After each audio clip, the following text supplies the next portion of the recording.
Hi, Kate Fry here with another video on China.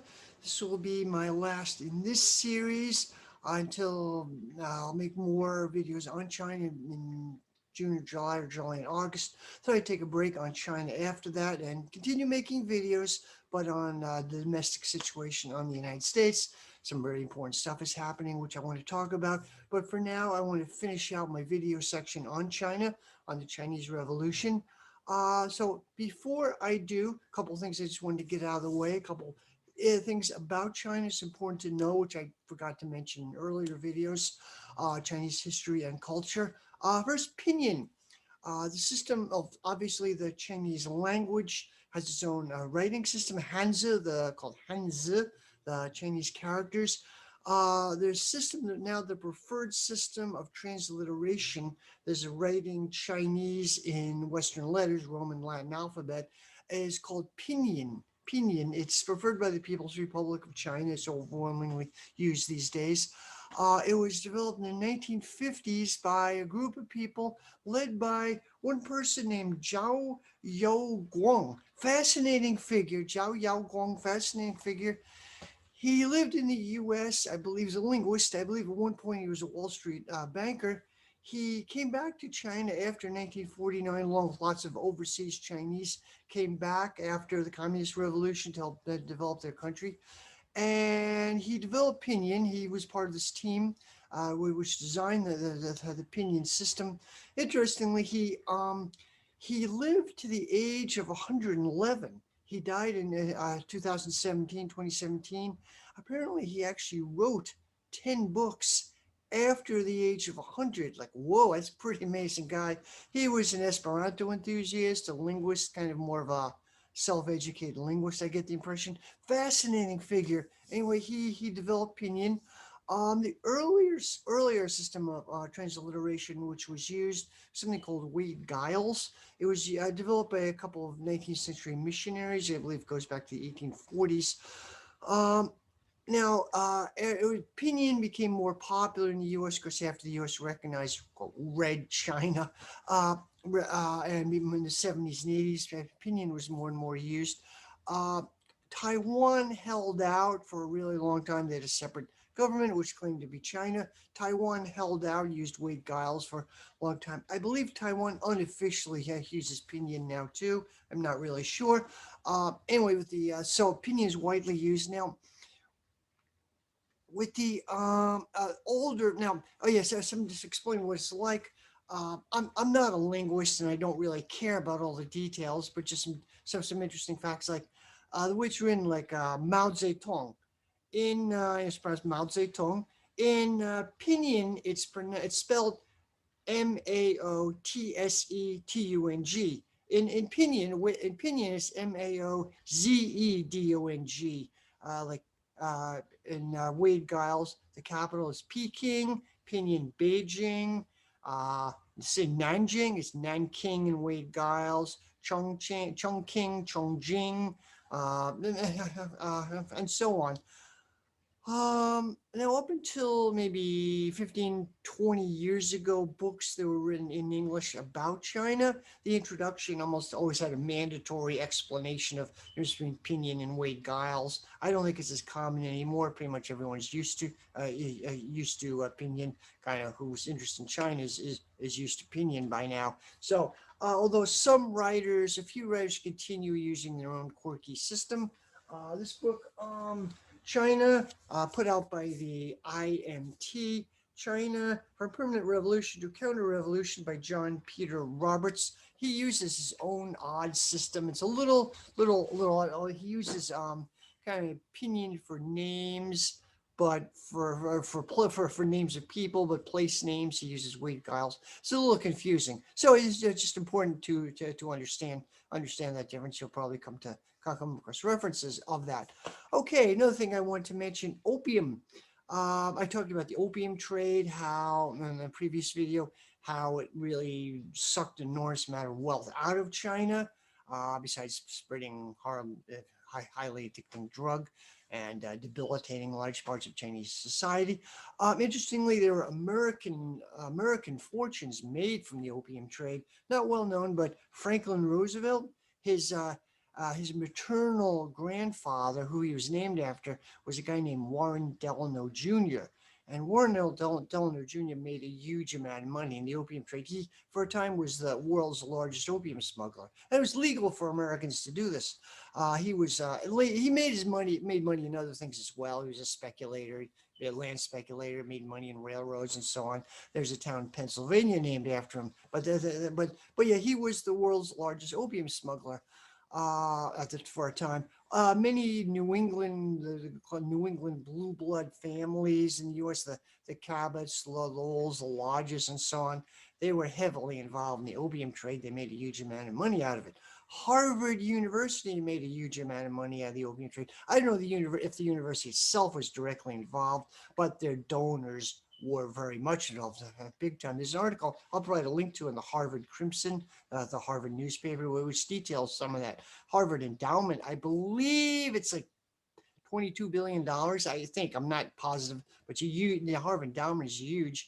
And a lot of this came from the 19th century opium trade. So, there's enormous hypocrisy in the part of the U.S. The U.S. is lecturing other countries in the war against drugs, the war against terror. The U.S. was involved in this shit big time, and just as much as anyone else. Okay, yes, another important thing to understand about China is the one child policy. China from 1969 to 1979 had a two-child policy. Families could have two children. From 1979 until 2015, families could only have one child. There were exceptions for ethnic minorities. There are a lot of minority groups in China, and China does have something like an affirmative action program. So minorities were exempt from that. They could have two children, as far as I understand. Now, China has a huge population. It's currently, I believe, 1.4 billion. Oh, now it's first there was 1.3 billion. There are very complicated debates on this, especially from a Marxist perspective. Thomas Malthus was a British economist, political economist, who talked about overpopulation, talked about Malthusianism. Marx hated Malthus. Today the population of Britain is like 60 million. Time Thomas Malthus, I think, was like 5 million, and it was inconceivable that Britain would, during his time, would be able to support that many people. But there were changes in technology and interactive changes, things like that. So there are complicated debates, but some people say that the world right now does already produce enough food to feed everyone. I don't know, but in the case of China, though, I do support their one child policy. I think it was the correct thing to do. There was a lot of fear that would become like, the population would outstrip the ability of the government to feed people. China does have food security for the first time in a long time, but there was fear that they would run into problems. There are 1.4 billion people right now. There are problems, have been obviously big problems with the one-child policy. Infanticide was a problem in the countryside. Was a cultural imperative to have a son, have a male heir. This was a huge part of Chinese culture. And there are cases, especially in the countryside, where baby girls were killed. My students would talk about this. I mean, it's well known in China. There are articles and people would talk about it. The government had campaigns against this, but it still happened. Also, lesser problem, but there's a generation of spoiled children. The tiger mom stereotype is largely true. Chinese families do really push their kids, to achieve, to excel, or whatever. But there were many more common generation that family would have one child, a kid would be spoiled, and people would say this is a generation of spoiled children. Also, interestingly, a phenomenon I never saw was never seen before: overweight kids. See that in the U.S. all the time, but often you would almost never see this in China. But there were like overweight kids, and that got to be a problem. So anyway, the problem is the program has been relaxed. You can have two children now.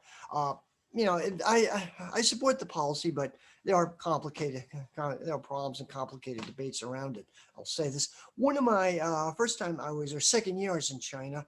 One of my coworkers, an American woman, a teacher who taught English, she was a very religious Catholic, and her purpose in China was basically she was part of some international lobbying group lobbying against birth control or contraceptives or abortion, things like that. And she was part of kind of some UN group. I don't really know what she was doing, but that was her main reason for being in China. She was very friendly to me. She used to have these parties, have little foreign teachers over. She hated China. She'd constantly complain about it. It was odd. But anyway, so I just thought important to mention that. Another thing about China, a couple of things I forgot to mention. Flags, interest in flags at all. I talked about the Xinhai Revolution of 1911, which overthrew the Qing dynasty. Their flag had five stripes representing the five nationalities of China. They were the Han, of course, 90% of the population, but other major nationalities were the Mongols, the Uyghurs, the Tibetans, and the Jurchen or the Manchus. The flag of China today, the People's Republic of China, has five stars. That represents the official class structure, under the leadership of the Communist Party. The big star is the Communist Party. The four other stars, a block of four classes, which is a slogan in Maoism, but it was also used before Maoism in the Chinese Communist Party. The four classes are working class, the peasantry, the petty bourgeois, and the national bourgeois. So they have the official class structure on the national flag. Kind of interesting. Okay, yes, one more thing important to mention. Yeah, the Russian Revolution of 1917 had a huge impact on China, especially because the Soviet Union was actually one of the only countries to give up their claims in China, their land claims. They gave up their land claims, territorial claims. Also, the railroad they built. There's big railroad construction, Russian-built railroads, and they gave it up. It wasn't completely given up to the Chinese government at the time because there was no government to give it up to. It was a warlord period, so it's still Red Army soldiers Red Army troops were still guarding the Russian, now Soviet built railroad in China. But it was the gesture was very important. That was a time when foreign powers were still dividing up China. China felt really cheated. After the Treaty of Versailles, when Qingdao and Shandong province was taken from the Germans and given to the Japanese. So this was a very gesture, enormously influential gesture. Soviet Union was giving back when the Western powers and Japan were still taking from China. Okay, so last time I ended in with the beginning of what's often sometimes called the Second Chinese Revolution, the three big disasters the Communist Party experienced from 1925 to 1927. So at this time, the Communist Party was highly integrated with the Kuomintang. There was originally some opposition to this, but no, the Comintern and leaders they sent said no, insisted you must work with the Kuomintang. So the Communist Party was tightly integrated with them. They actually had trained the Kuomintang army, which was later used against them. The Whampoa Military Academy in Guangzhou or Canton. It was led by director was Chiang Kai-shek, assistant director was Zhou Enlai, who was the military leader of the communists. So in 1925, Chiang Kai-shek, Sun Yat-sen, and then Chiang Kai-shek and the communists were working together, planning a northern expedition to subdue the warlords and finally unify the country. There were danger signals, like there were definitely factions in the Kuomintang. There were some left, but there was also a right-wing faction. But Chiang Kai-shek reassured the communists, no, we will always work together, we'll always work together. But in 1925, he carried out a coup and the communists were purged. They were kicked out, forced out. Then the next big disaster, and the communists were completely unprepared for it, totally unprepared for it. Next big disaster was in 1927. That was horrific slaughter in Shanghai. Chiang Kai-shek and the Kuomintang army marched northward. They got to the gates of Shanghai, and there was a workers' uprising to greet them. And then the Kuomintang army just stopped and allowed these organized crime groups, the Green Gang and others, to massacre the workers. I don't know how many people were killed, thousands, maybe tens of thousands. It's not really known how many people were killed. It was a horrific massacre. Next big disaster was in Wuhan, kind of an industrial city, somewhat to the west of Shanghai, not too far away. The communists then had an alliance with the left Kuomintang, was called the Wuhan group of the left Kuomintang, led by a guy named Wang Jiangwei. Interesting figure. He'll come into prominence a bit later in the story. So the communists had a close alliance, again, tried to integrate themselves with the left Kuomintang. In fact, when they organized, they deliberately did not use a communist flag. They used the Kuomintang flag. They only want to organize as members of the Kuomintang, even at this late period. So then the left Kuomintang made an alliance with the warlord, and part of this condition was that the communists pushed out, so they purged the communists as well. And several thousand people were killed. There was a massacre. I don't know how. I don't know the extent of it. So now three big, huge disasters. Then to top it off, they took another twist, ultra left twist. This was tied into the left turn of the Comintern. Some people call it the third period. They had ultra left strategy. Before they were a class collaborationist, very closely allied with the Kuomintang. They saw it. The debate was they saw it as a national revolution. We're not ready for a social revolution, but this is the national revolution. There were a lot of intense debates about this. So we're fighting for the national revolution, a class alliance against the foreign occupiers, against the Japanese, and whatever else. Okay, so then they changed. They abruptly shifted. They went to the left and adventurous, and they led a workers' uprising against the Kuomintang in Guangzhou, in Canton, the Canton Commune. It was a complete disaster. It was poorly planned, for one thing.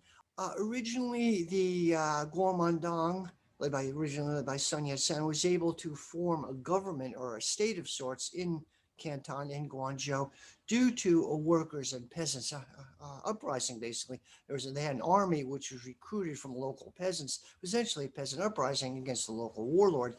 So they were able to establish a base there. Now, after the 1925 coup, however, the workers and peasants were crushed. Peasant organizations were disbanded. Workers' organizations were crushed. Total demoralization, they were utterly crushed. So in 1927, they had the communists then led this poorly planned uprising against the Kuomintang, called the Guangzhou Commune. It was a complete disaster. Predictably, it was utter catastrophe. So these 3 or 4 main catastrophes really hurt the Communist Party. This started a long period known as the Second Chinese Revolution, and the communists fled out into the countryside. There was one area of success, something called the Autumn Harvest Uprising. The Autumn Harvest Uprising, led by Mao Zedong. He was one of the leaders of the Communist Party. He was not the top leader, but he was a founding member. He was originally a librarian at the University of Beijing. He was kind of a follower, whatever, Li Dongzhong, one of the founders of the Communist Party. And during the planning for the northern expedition, when the communists were still allied with the Kuomintang, the party asked him to do a study on feasibility of a peasant uprising in Henan, where he was from. He said, "Yeah, very good chances, excellent chance it could meet with success." So it did. So after these huge defeats in the cities, there was that he was led by a woman guerrilla peasant leader named Li Zhen. Fascinating figure.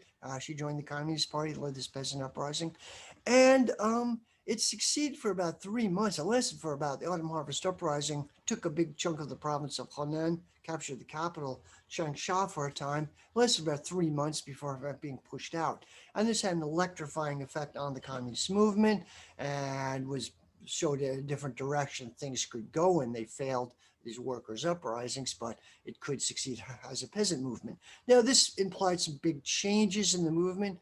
The Communist Revolution, the Communist Party then existed as a peasant movement, as a peasant uprising, not a working class uprising. So it essentially became a military party, more military based, where working class uprisings need military as well, but they're not. They're more workers organizations, workers Soviets and workers councils and things like that. So it was a different strategy, different type of organization was called for. Okay, so after the Autumn Harvest Uprising, the Chinese Communists established a base area, what's called the Jiangxi Soviet, or sometimes the Jiangxi Fujian Soviet. It's in a Jiangxi province, very mountainous area, somewhat southwest of Hunan province. Mountainous, inaccessible, hardscrabble area extended to part of Fujian province. Fujian province is in the south. It's often it's a coastal province. It's often associated with trade. Until recent decades, most Chinese Americans came from Fujian province. But anyway, the interior of Fujian is very mountainous, very inaccessible and rugged and mountainous. So it borders Jiangxi province. So the communists established the Soviet in roughly 1930 and lasted till 1934 or 5. Okay, so in 1931, the Japanese who were occupying Manchuria, northeast part of China. Today it's called the Northeast or Dongbei. It's a region, not a province. It's been divided up into several provinces for political reasons. It's called Dongbei, the Northeast, but I'll call it Manchuria. The Japanese were occupying it and established a puppet government. They put Henry Puyi, the famous last Qing emperor. I talked about the Bertolucci movie last time. A friend of mine in China said this guy Henry Puyi should have last emperor should have gone to England. He would have been a hit at parties. The aristocracy would have loved him, but he was conditioned to be an emperor. He was brought up that way. He was groomed to be an emperor, so that's all. That's what he knew. So the Japanese placed him as his puppet emperor. Anyway, Chiang Kai-shek did nothing, basically did nothing. He was going out of his way to avoid a war, confrontation with the Japanese. He hated the communists more. So in retaliation, the communists established a state, the first communist state in China, capital Ruijin, which is a small town. It's a county seat. Okay, so today the modern People's Republic of China traces itself back to the Jiangxi Soviet or Jiangxi Fujian Soviet. They may so military leader Mao, one of the main military leaders was a guy called Jude. He was one of the 10 Chinese marshals. Really fascinating figure. He Jude got military training around the time of the Shanghai Revolution, 1911 or so. A little while later, he was part of a group that tried to overthrow Wan Shikai when he made himself emperor. And he had about 3 years after that, he only had a small army. I don't know how it was financed. So Jude, for a while, was a warlord, a small, low-level warlord. And I believe in 1922, he applied to join the Communist Party, but they didn't want him because he had been a warlord. He had a background as a warlord. So he went to Europe and bounced around for a while. It seemed like kind of a roustabout figure, interesting character. One point he went to university. He went to Göttingen University in Germany. I don't know what he studied there, but I assume he spoke fluent German. He was kicked. This was a little while before the Hitler period, early 31, 32, a little while before Hitler took over. He was expelled from Germany for being involved in a student demonstration. He went back to China. He again commanded some small Guomindang group, Guomindang detachment. Then he finally joined the communists, and he was a big part of this Jiangxi Soviet. His specialty was rural guerrilla warfare, and he was really good at mobilizing and training the peasants. He was very good at this. Okay, so what they did, they had land reform. Peasants were really being horrifically oppressed by landlords, so they reduced rents. They gave some land to the peasants. They reduced some holdings to the landlords. They dramatically reduced rents. They ended corvée labor when peasants were required to work for landlords, things like that. Interestingly, though, they did not abolish landlords. They had Mao wanted some of the go slow policy. First, because they were under siege by Chiang Kai-shek. The Kuomintang had a blockade, economic blockade, and the communists felt they had to sort of conciliate this landlord class. Also, Mao's philosophy. I talked about the block of four classes. This slogan was used before Mao picked it up, but Mao was one of the biggest proponents of it, of working with the Kuomintang, of like what I consider a class collaborationist policy. Mao was the biggest proponent of it, so he felt we're not ready. We're not ready to dramatically change the class structure. what we have now in China is a national revolution. We're not quite ready for a social revolution like two-stage theory. So the lives of the peasants were dramatically improved, but they did put some brakes on it. They didn't ultimately Mao stopped a full-scale social revolution. Felt it just wasn't possible. Not ready for it. Also, women's rights were dramatically improved. Foot binding was ended. It lasted about 1,000 years since the Sung Dynasty, maybe 1,700 years since the Sung Dynasty. It's horrible, horrible practice. The communists finally ended it in Jiangxi province. They also dramatically, women at this time were treated like property, really. They dramatically improved women's rights. Middle class women, middle level women couldn't leave their husband's house and so on. Communists dramatically improved this. They increased or allowed women's representation, women leadership, women in councils and decision-making bodies. uh, they kind of put a break to it, and at one point they stopped doing this. Mainly, didn't want to piss off the male peasants, basically. So this had some repercussions later. They did improve women's lives, but then they stopped. They just stopped. There was some pushback from women comrades in Jiangxi at the time. Okay, so there's something called the Talian incident. Basically, Mao suspected widespread disgruntlement, really. He suspected infiltration from the Kuomintang or a Trotskyist infiltration, and he purged members of the Red Army, some of the Chinese Red Army who were there. And in retaliation, there's a mutiny, a troop mutiny, and he had to put down the military leadership. Supported Mao, Zhu Di, and the guy Zhu Da, and Peng Duwei was another one of the marshals. They supported Mao, and it was crushed. And there were purges. We don't know widely different accounts. One account says maybe as many as 10,000 people were shot. I don't really know. It's one account. Count could have been as many, might not have been that many, but the purges went on for about a year. Now, my hunch, what happened is following the huge disasters that the communists had faced in the cities, there was widespread disgruntlement, and Mao was actually not that popular. There were suspicions that maybe he was actually working for Chiang Kai-shek himself, which of course he wasn't. And there's some weird rumors going around. And I don't think there was an organized Trotskyist movement, but there was a lot of discontent about the direction the communist movement had been going in. And I suspect some of this was percolated, was reflected. So Mao was a little politically paranoid. Uh, and there was something called the Anti-Bolshevik League, ABL. Unclear if it was a real organization or not, but Mao or believed it was like a spy network for the Kuomintang, get people purged. And I don't know how many people were killed, were purged in this situation. Stalin was doing the same stuff around the same time. Zhou Enlai, who was a military leader, overall military leader, came and the purges went on for about a year. Zhou Enlai, and morale was shot to hell by one point. So Zhou Enlai came in to stop the purges, put an end to it. I should mention also there was factions within the Chinese Communist movement. I talked about when Chen Dushui was pushed out. He was widely blamed for these disasters. He was pushed out. He became interested in Trotskyism, and then he was finally pushed out. There was, then I talked about the ultra left line, the Guangzhou Canton uprising, which was a disaster.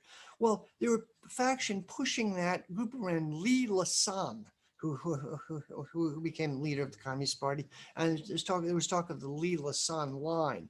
They wanted to continue an ultra left adventurous line, like continue these urban uprisings with no preparation, no building for it, and the time for it had passed. No, so there was a struggle against the Li Lasan line. Li Lasan did not last. He was pushed out. His group was pushed out.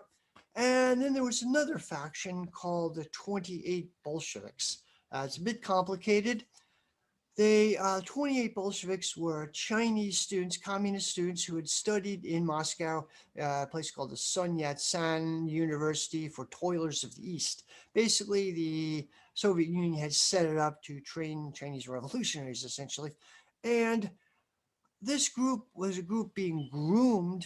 The Comintern, the Communist International group of Chinese students, were being groomed to be the next leadership of the Communist Party. they were going to be helicoptered in. And there was actually, interestingly, in Moscow, they had an internal coup. One group, these students sort of informed on another group, claimed they were Trotskyists. There was a Trotskyist nest of Trotskyists. There was a purge. It was pretty horrible. There were, I think, political gangster tactics were used. Anyway, this group was brought into. They were the 28 Bolsheviks were sort of followers of a guy named Pavel Mith. He was the director of the Sun Yat-sen University for Toilers of the East. He was like director, assistant director. Anyway, they were a group around him. This group was being groomed to be the next leadership of the Chinese Communist Party, and they were essentially helicoptered in. Led by a guy named Wang Ming, was more or less leader. So it didn't really work because they were incompetent, basically, it turned out. But there's a guy named Bo Gur, one of this group who was leader of the party. They bitterly opposed Mao. They really opposed Mao. They did not believe in peasant uprisings. They did not believe that that was the direction to go. Uh, they also, as far as I know, believe in more of a direct military confrontation with the Kuomintang, not peasant guerrilla warfare. They opposed that. There was a guy named Otto Braun, German communist. He was in the KPD, the German Communist Party. He was arrested. He escaped, brilliant escaped, went to the Soviet Union, got some military training. They sent him to China, and he was one of their big military advisors. He became a military advisor to the Chinese Communist Party. He was more or less associated with this 28 Bolshevik group of 28 Bolsheviks. Okay, and they bitterly opposed Mao. They tried to undercut his position as much as possible. And I think a lot of it, not so much was on a principal political program, but on factionalism. Like if you read the early history of the American Communist Party, it was highly factionalized, lots of factions like that, supported by different groups in the Comintern. Okay, so yeah, want to emphasize that despite all these problems, the bureaucratic deformation, the purges, I support the Chinese Revolution. It was a social revolution, and I definitely supported. I critically supported. There are different ways I would have done it. Obviously, something I wanted to mention that the three disasters at the beginning of the Second Chinese Revolution, were one of the things which led to the Trotskyist movement.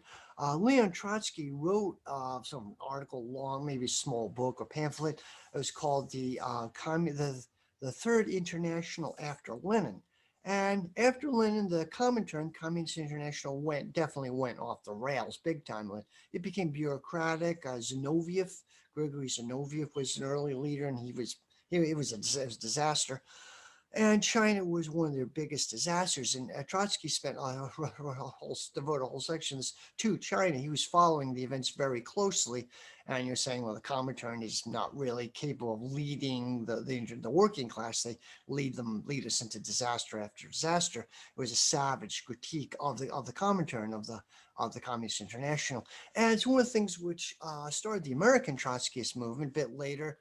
James Cannon, the founder of the movement, he was a leader of a faction in the American Communist Party, and there was 1920s. There was really bitter factionalism. He went to Moscow for a Comintern conference. He came across this pamphlet, the Third International After Lenin. Uh, the idea was that the claim was put out that someone accidentally left it there. Actually, Trotsky still had some secret sympathizers. But anyway, he came across this pamphlet and said, yeah, this is exactly what I want. Exactly what I was looking for. And the disaster in China was a huge part of it, discrediting the Comintern. It's weird bureaucracy. It's bureaucratism. It's not capable of leading the working class. And smuggled it out to the U.S., easier back then than it would be now. He showed it to a few of his friends and comrades, and some of them just got really pissed off, didn't want to see him again, but others were interested, and then the Communist Party expelled them, and then James Cannon and a few other people painfully have built a Trotskyist movement, built a new Communist Party in effect. Okay, and a while later, C.L.R. James wrote his book was The World Revolution of 1917 to 1936, and he detailed some of the disasters of the Comintern, and China was a big part of it. There were others, Britain and Britain was another disaster. And when Hitler came to power in 1933, this was the ultimate disaster of the Comintern.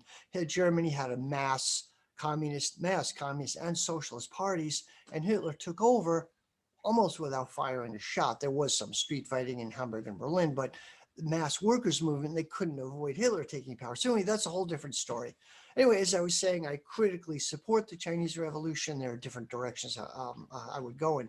Okay, so with the situation where they have the communists have carved out a Jiangxi, Fujian base area, Soviet. It wasn't a Soviet as a workers' council. It was basically run by peasant associations. Communist Party overall controlled it and run by peasant associations. So the Chinese Civil War continued. Chiang Kai-shek and the Kuomintang tried to destroy it. Really hated this, and Chiang Kai-shek was obsessed with just eliminating communism. He was ignoring the Japanese threat, and there were called Five Encirclement campaigns. It's not well known, but Chiang Kai-shek had an alliance with Nazi Germany. Alliance basically stemmed from end of World War One. Germany, along with the Soviet Union, gave up its foreign claims on China. This was, of course, easy for Germany to do since they just lost World War One and all their foreign colonies have been stripped from them anyway. So they put a good face on it and they voluntarily gave up their non-existent holdings in China. And this was appreciated. So this alliance continued and strengthened under Chiang Kai-shek. He got aid from Nazi Germany, got advisors. They sent two generals, one guy named Hans von Seeckt. He was a World War One general. He was the first, he was chief of staff in the Weimar Republic, the first army chief of staff. And then later, under Hitler sent him to China as advisor. There was also a guy named General Falkenhuysen. Von Seeckt was more famous, and he advised the German advisors advised what's called encirclement strategy, kind of like Kettling, which I believe it's used by U.S. police against protesters, Black Lives Matter protesters, of course. U.S. cops got it from the British, who got it from the German military. My understanding of this, and sort of encircle, push someone into a trap where they can't get out, and then destroy them. Part of this was in China was a blockhouse. They built these moving forts, which would get closer and closer. So they had this encirclement, the 5 encirclement campaigns. The first 3 were easily from 1931. Yeah, the first 3 were easily pushed back. The Kuomintang was riddled with spies. The communists got all their plans, all their information. They were leaking like a sieve. I suspect some of the Kuomintang leadership or some officers still sympathized with the communists. They trained with them, and they might have been some sympathy with them. Anyway, the communists first 3 campaigns, the communists knew everything that they were going to do, and their encirclement campaigns were easily pushed back. The 4th one, not so much. That was pushed back. The Kuomintang was pushed back. 2 Kuomintang divisions were destroyed, but it was a huge cost, a lot of loss in men, a very, very high casualty rate, and they lost some subsidiary bases who were overrun. And it was apparent they were not going to withstand a 5th encirclement campaign. So there was a quick debate, like, what do we do? What should we do in this situation? Otto Braun, who commanded the military in the 4th encirclement campaign, he commanded the communists. He won, and huge losses, horrific losses, and he lost a lot of prestige in that. He wanted direct military confrontation, and there were other. Zhou Enlai wanted a defensive strategy to protect the civilian population, as they weren't going to be treated too well. To the nationalists come back. The nationalists were the Kuomintang were the party of the landlords. They were the whites. Whatever problems the communists had, the Kuomintang were worse. They were the landlords. They were the whites, essentially. So communists decided to make a break for it, and they did. Something called the Long March, an epic trek across Western China, or the western part of the Han area, a very rugged, mountainous, inaccessible region. They constantly had to fight off mostly a minority group of warlords. They lasted a year, from October 1935 to October 1936. It was epic. It was heroic. Whatever you think of Mao and the Chinese communists, this was unbelievably heroic. Huge feat of endurance. the Communist Party, when it started, they had a membership of about 100,000 people. They recruited peasants. They were decimated at times, but they could recruit new people. There were about 100,000 people. When this ended, the party was somewhere around 7,000 people. And there were, I don't know how the statistics for the Long March, but a fraction, like I think about a quarter of the people who started arrived there. There were desertions. There were massacres. It was very heavy death toll. Best book on this is by The Long March by Harrison Salisbury. He was a New York Times journalist back in the day. This is when mainstream journalists still had some integrity and were capable of writing interesting stuff. Today, mainstream journalists like Chris Hedges or Glenn Greenwald are pushed out, and most mainstream journalists are total hacks, CIA, State Department stenographers back basically. But anyway, Harrison Salisbury was an interesting character. Anyway, his book is pretty interesting. They when they started out on the Long March, they brought theatrical equipment with them. They brought stage sets and costumes. They thought part of the Chinese philosophy of war from Sun Tzu that morale was very important. To keep up people's morale was very important, but quickly realized it's not going to work. They abandoned it. Okay, important part of the Long March, early stage of it was something called the Zuni Conference. In opinion, it's Zunyi. This was a tension had been building up for a time between different factions in the party. I mentioned the 28 Bolsheviks and Mao. They were kept trying to undercut Mao's position as much as possible. Things finally came to a head. There was a confrontation with Otto Braun, the military commander. He didn't speak Chinese, by the way, but he worked through an interpreter. He originally had a lot of prestige because he was German. This Chinese had stereotyped German people as good at the military, but everything these people had been the 28 Bolsheviks and Otto Braun, everything these people had suggested turned wrong. It was a disaster. And there was a big fight, big debate, went on for a couple of days. Big fight over this, and Mao won out. The 28 Bolsheviks were ousted. This was a dramatic change. Finally, the Comintern was pushed out.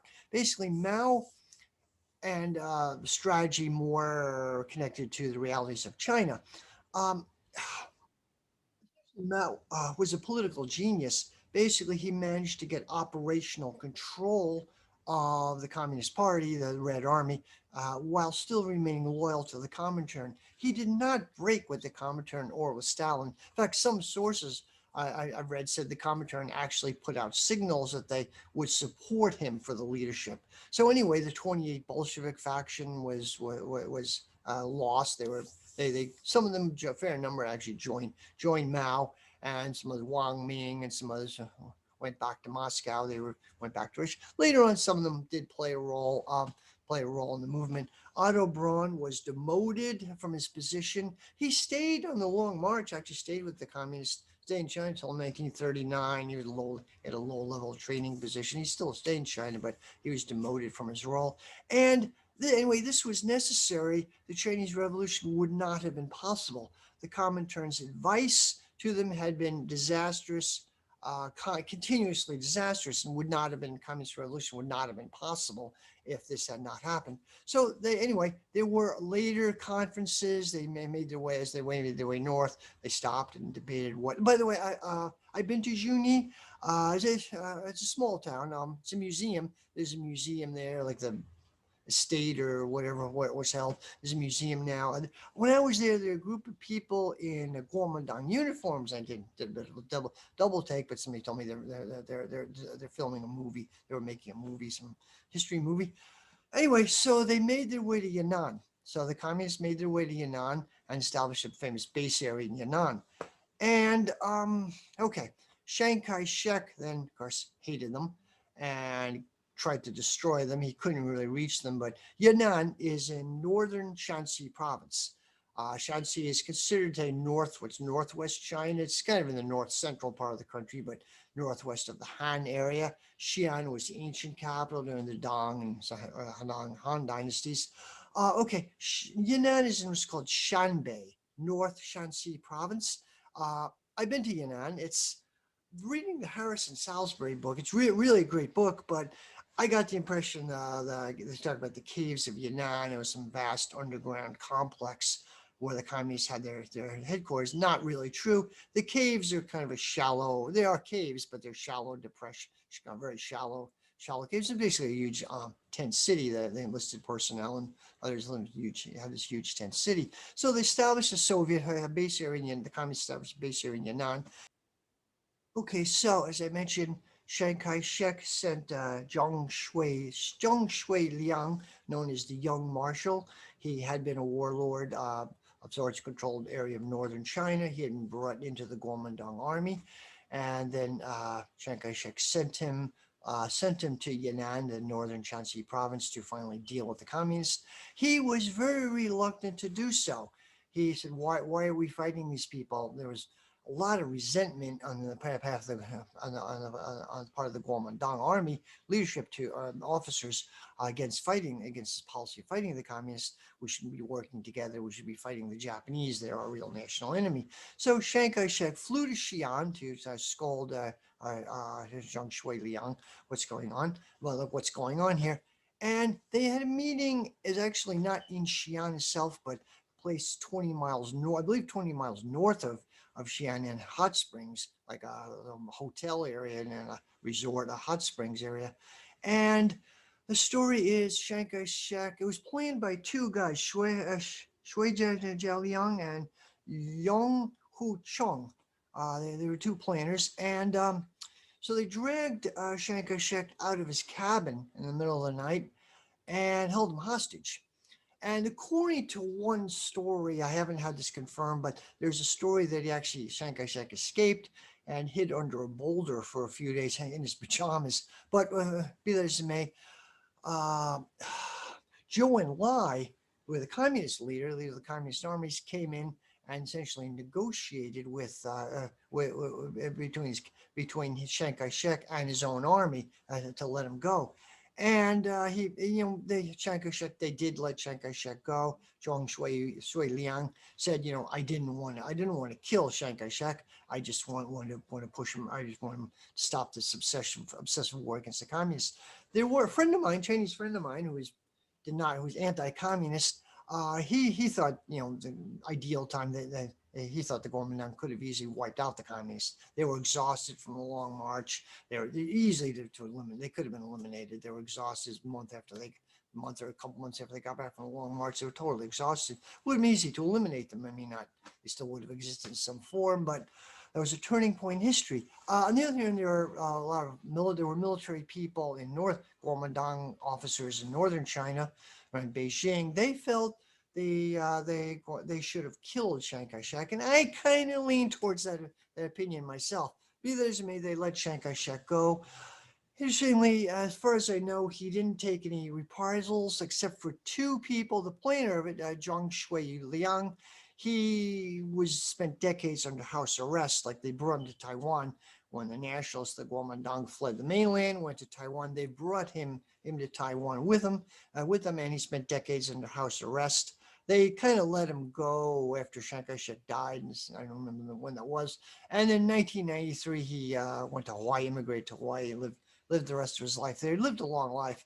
The other guy, Young Hu Jung, was 1949. They right before the nationalists fled the mainland, he was shot. They executed him. So other than that, no major reprisals. But so Chiang Kai-shek did agree to peace with the communists. Finally, they signed an agreement, and so yeah, the Chiang Kai-shek, the Kuomintang, and the communist form was known as the Second United Front. Roughly lasted from 1937 to 1940 or 1941. Definitively broke down by 1941. Okay, so they did fight a few early battles together, but otherwise it was pretty much purely nominal. It was very controversial. It was within the communist movement. Mao wrote on contradictions, talking about secondary and tertiary contradictions in the dialectic, way of kind of philosophically justifying this alliance. Anyway, so full-scale war with Japan finally occurred what in Western countries is known as the Marco Polo Bridge incident. It's a bridge in northern linking like Manchuria with China proper. It was a Lugo Bridge built during the Jin Dynasty. It's roughly 500-year-old bridge. A very famous bridge, has 7 arches. It was called the Marco Polo Bridge in the West because, as I understand, Marco Polo talked about it somewhere. But it's a Lugo Bridge, engineering masterpiece, and still been modified, but the bridge is still being used today, as I understand. Anyway, as I said, the Japanese occupied Manchuria, had a puppet government, and there were constant border clashes. Chiang Kai-shek was going out of his way to avoid a full-scale war with the Japanese, but finally there's a border clash, military clash, which finally led to a full-scale war. Marco Polo Bridge incident is in July 1937. In China, it's more known as the July 7th incident. Anniversaries are big in Chinese culture. So this led to full-scale war. The Japanese invaded. They took Beijing and Tianjin. Tianjin now is the second largest city in China, big industrial city. It was a really bitter battle. The Kuomintang fought a rearguard action. But the Japanese took Tianjin, Beijing. A little while later, they took Shanghai, Nanjing, and they took the coastal cities. There was really, there's bitter, the Kuomintang did fight a bitter rearguard action, but they were pushed out. The Japanese occupied an area around occupied the coastal cities. There was what's known as the Rape of Nanjing. Really, the Japanese committed horrific brutality and atrocities against the people of Nanjing, which was the capital. The Kuomintang moved the capital to Chongqing or Chongqing. It's called Chongqing back then, the nationalist capital. Good book on the rape of Nanjing is a book called The Rape of Nanking. She uses the older Wade Giles name, by Iris Chong. It's a masterpiece. It's depressing to read, but it's a masterpiece to read. She mentions, and I believe there's another book I read called The New Buddhism by David Brazier. Brazier. It's a Buddhist. It's sort of a left-wing Buddhism. He mentions, I don't know, both these writers talk about the rape of Nanjing, although it's a minor topic in David Brazier's book. He's a British left-wing Buddhist of some sort. Anyway, there was a case where Japanese Buddhists, like Zen masters, regarded as enlightened masters, were holding contests, see how many Japanese, how many Chinese Japanese soldiers could kill. They were giving awards for how many Chinese you kill, you murder. It's really horrific and shows the hypocrisy of Buddhism, or that version of Buddhism. Japanese were committed horrific atrocities, just horrific atrocities. And this is very much remembered today. It's very alive today. Okay, so the Kuomintang moved their capital to Nanjing, wartime capital. There was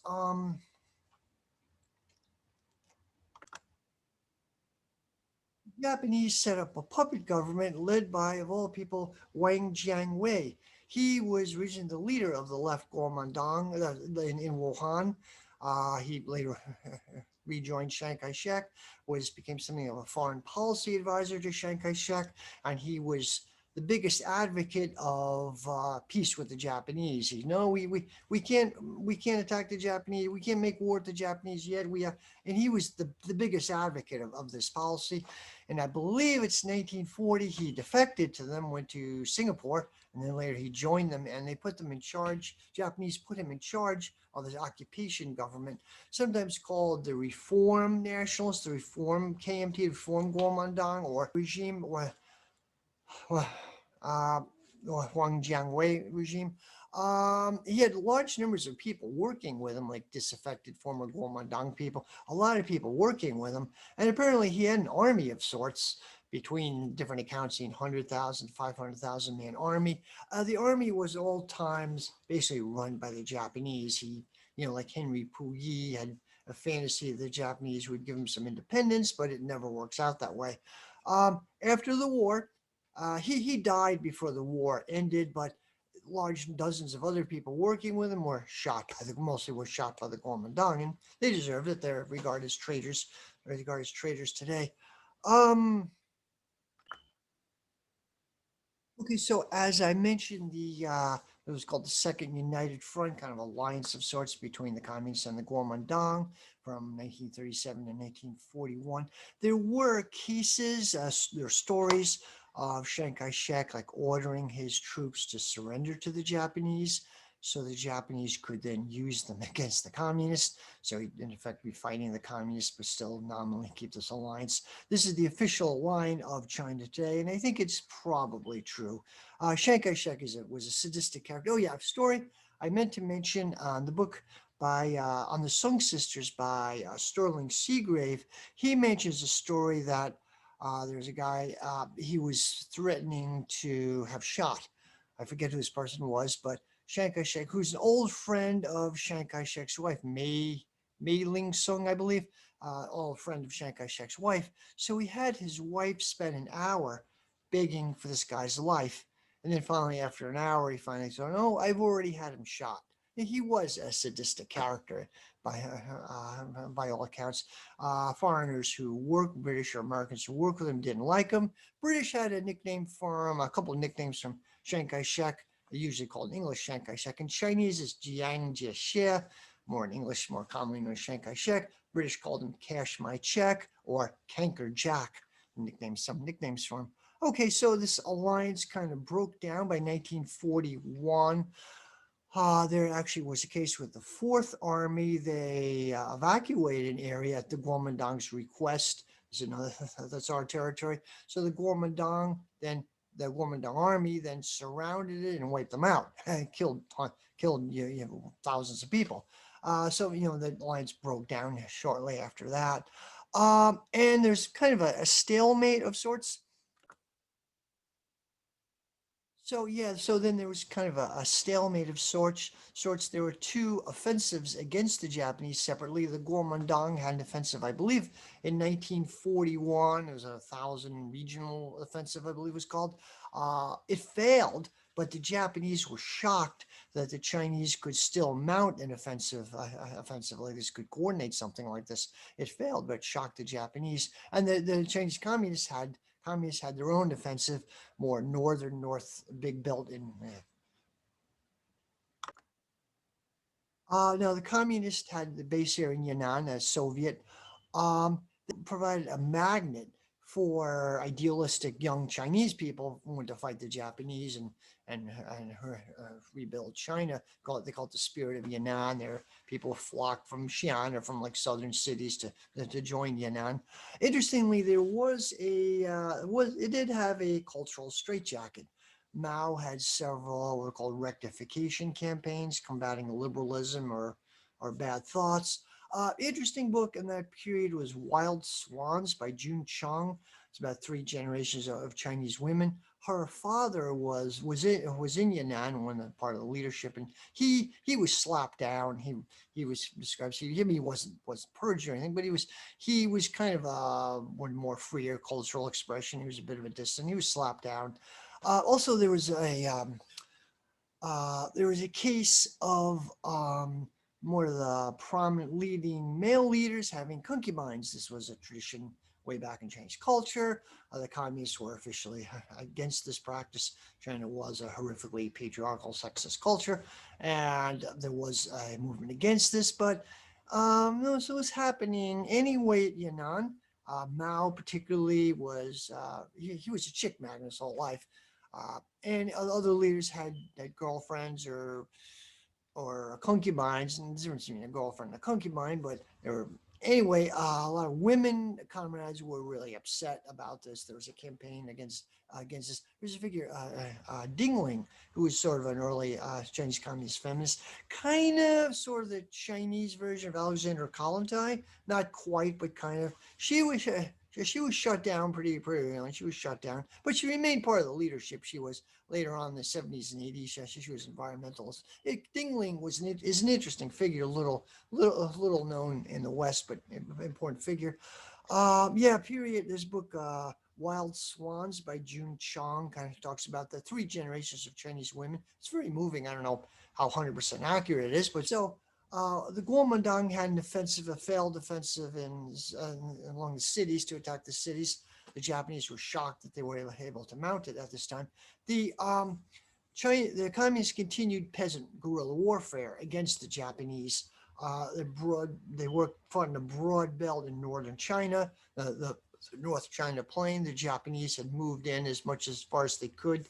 There was a stalemate, a bitter stalemate, and the Chinese, the communists were the only people really organizing the peasantry against the communists. They armed them, they gave them some military training, and they dramatically extended their influence. They were the only people fighting enabling the peasants to really fight the Japanese.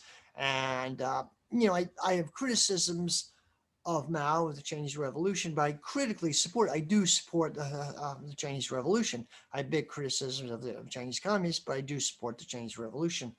So anyway, it was a bitter stalemate. Really, the Japanese were blocked from moving any further inland. Finally, the Second World War finally ended in 1945. Of course, the U.S. dropped two atomic bombs on Japan. Japan was, of course, on the verge of surrender. Anyway, the Soviet Union had defeated their army, the Guangdong Japanese occupation army in Manchuria, and this was a huge setback, and Japanese were ready to surrender by that point. So the U.S. wanted to essentially show something to the Soviet Union. So anyway, the U.S. nuked, destroyed two Japanese cities. Japan surrendered, and okay, so there were negotiations. The Kuomintang reoccupied the cities. They looked like they reoccupied large area. The Soviet Union occupied Manchuria, but they basically gave it back to the Kuomintang. I'm not entirely sure why, but they allowed the Kuomintang to reoccupy it. A bit complicated. And the U.S. negotiated. There were negotiations. They were supposedly leading to some kind of power sharing agreement between the communists and the Kuomintang. The U.S. was the negotiator. There were a couple of them. One guy, General Stilwell, Joseph Stilwell, liked Mao, and many of the original Americans who negotiated really liked Mao and thought the real idealism was with the communists. The Kuomintang was riddled with corruption. They were horrifically brutal and corrupt. And when the Kuomintang kind of reestablished themselves, they were really four families, very wealthy families who ruled China, and they were regarded as being horrifically corrupt, unbelievably corrupt. So Americans generally favored negotiators. Originally liked the communists. Joe Stilwell wrote a lot of great stuff about Mao, but then he got a lot of crap for it during McCarthyism a little while later. There's a good book. Joe Stilwell and the American Experience in China by Barbara Tuchman. She was a liberal historian. He, the 70s and 80s, kind of interesting person. So this describes, it's a good read. I mean, I don't know if our politics were all over the place, but this was a good read. Anyway, Joe Stilwell was replaced by a guy named General Wiedermeyer, Patrick Hurley, and the U.S. was definitely became apparent was negotiating in bad faith. Like the U.S. actually airlifted the Kuomintang to Manchuria and enabled them to reoccupy the areas. And it looked like all the cards were in their favor initially. Communists had large area north central China, had Yan'an and some sympathy here and there, but it looks like the Kuomintang pretty much had a grip on the country. And then it fell apart on them. Civil War broke out in like 1947, 3-year-long civil war. There was a hyperinflation. The Kuomintang couldn't control it. They kind of lost their credibility. The idea that they lost the mandate of heaven. There was general consensus the communists deserve a chance. The Kuomintang couldn't stop corruption, couldn't protect us against the Japanese. So anyway, there were battles. The communists, surprisingly, took the northern cities. They took Beijing, Tianjin. They came further south. It was like north to south this time. Mao actually did not think he'd ever conquer China. He didn't. He's already 50 years, if longer. He probably wouldn't see it in his lifetime. He thought there'd be a division like a northern communist China, and a southern Kuomintang China. He was surprised more than anybody when the rapidity at which the Kuomintang collapsed. There was a battle of Wuhan where 3 Kuomintang armies, I believe it was 3, just switched sides, and they just collapsed. They shrunk further to the south. In 1947, the Kuomintang brutally crushed an uprising in Taiwan, which had also been occupied by the Japanese. They had more of a better experience with the Japanese. Taiwanese, they kind of liked the Japanese. The Japanese weren't as brutal in Taiwan as they were in the mainland, so it's not as uptight about the Japanese, and they kind of resented the Kuomintang occupying them. And there was an uprising in 1947. It was brutally crushed. But then in 1949, the Kuomintang were finally pushed off the mainland, and they fled to Taiwan. China was unified. Mao had a went to the in Beijing, had a famous speech. He said, "China may now stand up." Um, it was a joke decades later, and under Deng Xiaoping, under Deng Xiaoping, under Mao, China may now stand up, like assert itself after the century of humiliation. Deng Xiaoping was saying, China may now sit down again. That was a popular joke of the time. It was finally unified. The foreign concessions, the hated foreign concessions were ended. The masses of foreigners, huge foreign communities who had lived in Shanghai or some of the cities, huge number of missionaries and other people. They fled. They left. A tiny handful who sympathized with the communist stayed, but the vast majority left. One of the first acts of the new communist government was to shell a British cruiser, which was, I believe, on the Yangtze River. I don't know why they were there. They claimed they were fighting pirates, but no, the Chinese are saying, no, this is our country now, get out. We're taking back our country. This was a huge moment of pride for China to this day. China, they call it liberation, Jiefeng. China was liberated. Communists did not actually fully consolidate their control until a little bit later, interestingly. It was called the Battle of Huashan, Battle of Flower Mountain. It's a mountain in southeast China. I climbed it, actually. I'll talk about this in a later video. The Kuomintang had a transmitting tower up in there. They're well into, I believe, 1953, which is during the Korean War, which is pretty dramatic. So there were huge bitter battles, the Battle of Flower Mountain, to get the Kuomintang out of there. They had some sympathy or some control of some edges of the country, so they didn't really communists didn't fully consolidate the control until a little bit later. But initially, Mao had a go slow policy. He originally wanted to actually keep capitalism in China. He was hoping for huge U.S. investments, and that didn't materialize. The Korean War and a few other things kind of forced his hand, and he moved towards more to the left, more radical move than he originally intended. Okay, that's it for this video. And anyway, there's enough on China. I'm going to make some more videos on China in July, maybe June, July, August. This was really brief. I just want to get it over with, basically. I hope you enjoy my videos. Hope this makes some sense. Very much. And remember, please like and subscribe. Helps me if you subscribe it. And thank you very much. Bye.